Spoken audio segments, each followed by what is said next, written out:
I was born in a garbage dump. I grew up in the suburbs. I wish I could say that was a figure of speech, but it's not. My house was made out of anything we could find from the piles of garbage around us. I had my own room. It was pink. Pink is my favorite color. Our house was small and dark, with the constant smell of rotting food and garbage. I made a living sifting through garbage to find something to sell. We had a pet cat and a playhouse that Dad made. I was devastated the day it got knocked down. When I was young, I went to school. I wanted to work hard because I'd really love to be a nurse. I tried to study, but every night I had to help my mom with chores. My middle school years were so much fun. My favorite class was cooking with Mrs. James. She was the loveliest lady. When my sister got sick, I had to stop school altogether. I went to high school thinking I could change the world, but when I finished, I didn't know where to start. I didn't know what to do. It was what I had to do. My church was doing a mission trip, so I signed up. Maybe this was my chance to change the world. Then we arrived. I just couldn't believe the living conditions. Their houses were tiny and they stank. The hygiene was awful. There were mosquitoes everywhere, making the children sick. The school classes were overcrowded. I mean, can you imagine 12 kids to a textbook? There were just so many people with so many problems. What could I possibly do to help? One day, some people came to where we lived. They gave us rice and vegetables to eat. We went to different areas giving food and sanitary products out. It felt useless to me. How on earth would a bowl of rice be any help to someone who will soon be hungry again? A few weeks later, I got sick and couldn't get up to work. What am I doing here? My sickness got worse, and we ran out of food. Mom had to work even harder than before, and I hate being such a burden. I felt so lonely all by myself, but one day, a lady came. I remember visiting this girl who was sick. She had gotten an infection. I didn't know what to do. All I could think of was to talk with her, so I did. I talked with her and I told her about Jesus, but she really couldn't understand anything I was saying. I couldn't understand what she was saying, but it was nice to have someone to talk to. I told her about my sister dying and how I had always wanted to be a nurse. I had never told anyone about that before. It was the first time I had ever felt listened to. I wanted to give her something, but all I had was a blanket that I bought in the markets that day. She gave me a pink blanket and a t-shirt. It was pink like my bedroom.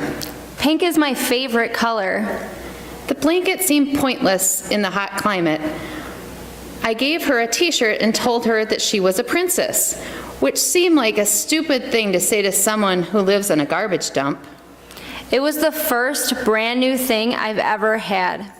I didn't know that it meant anything to her, but it was enough that it made me cry. That night, I just cried. I just thought, people are dying. Does anyone even care? Someone cared. How can we possibly make a difference? I'll never forget her.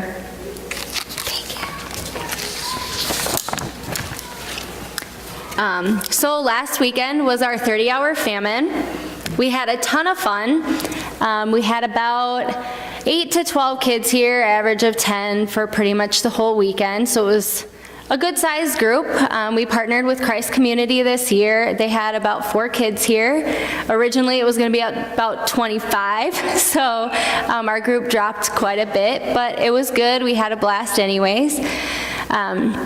Friday night was full of different activities, different challenges that the kids did, all part of the 30-hour famine program. We learned about different things from just facts about hunger, and kind of some of the challenges had to do with struggles that kids and families face in their everyday life just to get food and survive. So that was really fun. And Saturday was a day packed with different missions. So I'll have the kids come up here and they can all share with you a little bit about their experience, and then we'll show a slideshow. Just come on up, guys.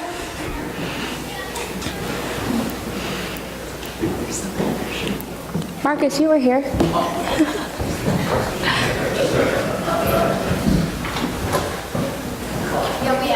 I have, hey guys, I have your towers. You want to share about your towers?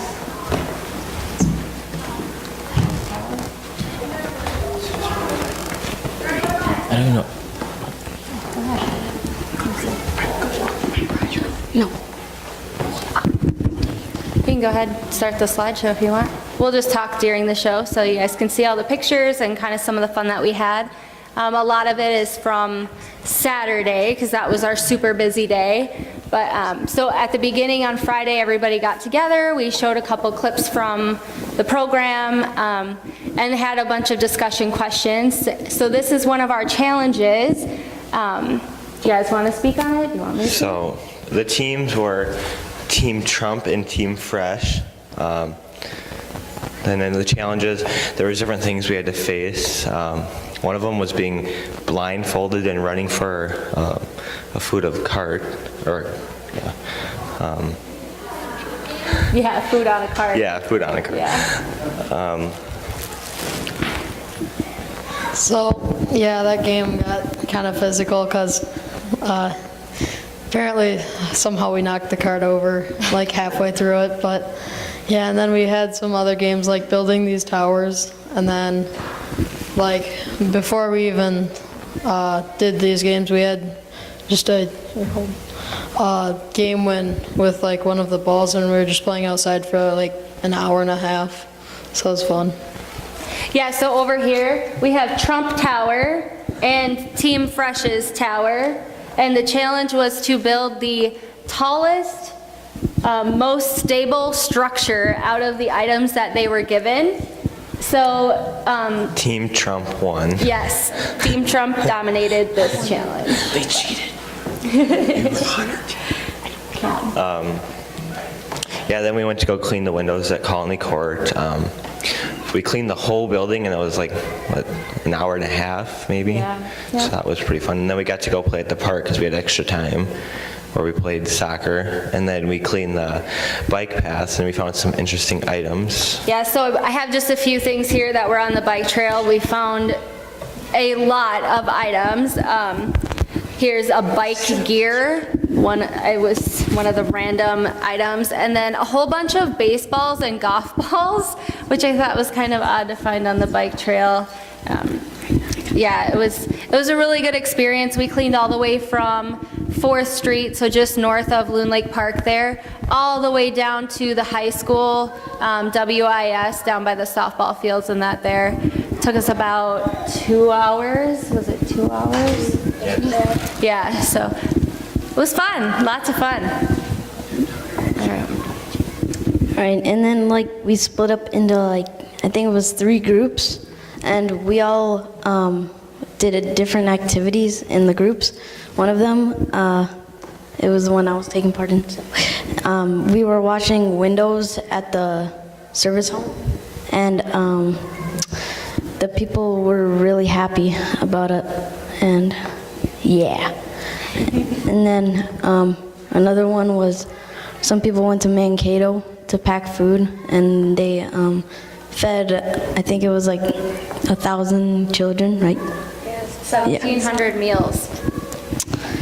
And then the other one was we went to Walmart, and we bought a bunch of food, and I think we filled a trailer on the back of a truck with food, and we gave it to the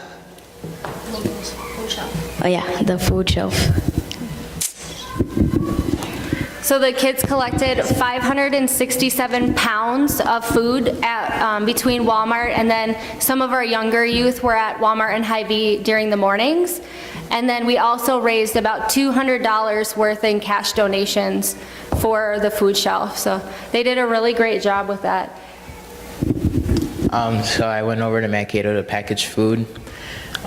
We were packing meals for about 2 hours, and we packaged enough meals for 1,700 kids to eat for a day. So, and in Mankato, it's now the, what is it? Jesus food. And so that is brand new, and our group was actually the first group to go through in the Mankato site and package food. It was kind of a fun experience. Roberta helped us out with that. And I just want to say thank you also to all of our chaperones for the weekend. It was a huge help. Terry, Kathy, everybody, I appreciate it a lot. And Do you want me to say who won? Do you want me to say who won? oh yeah, you can if you want. So you probably know that Team Trump won all the challenges. We won the 3 of the 4 challenges. So we got to eat first. So, very, very exciting. We thank you guys all for your support, and hope you enjoyed the slideshow.